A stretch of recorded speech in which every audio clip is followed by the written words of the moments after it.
为着记录咱台湾的校园文化甲多元的发展课程，教育部是甲公司合作台湾囡仔赞这个节目，到今已经16档啊。这内容内底是会当看到学生囡仔了解家己学校的传统甲特色。伫咧节目放送进前，学生囡仔嘛为节目准备精彩表演，咱做伙来看。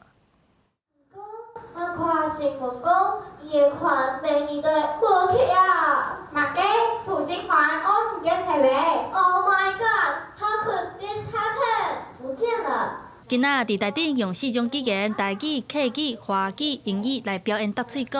这阵台语讲啊足认同的小朋友，因讲因根本是无啥会晓讲台语的，是学校老师用台语网教加上台语搭喙鼓来甲因训练，才渐渐会晓讲台语。伫厝里的时阵，我袂晓讲台语，毋过伫学校老师有教我台语，所以我就会晓讲。我问我阿妈，我听无阿妈讲啥物话。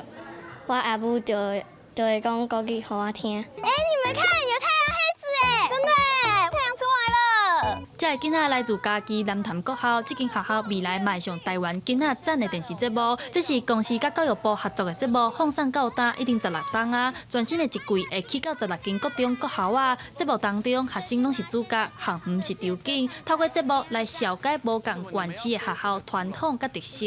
从94年开始，教育部就跟我们公共电视一起合作，推出台湾囡仔站。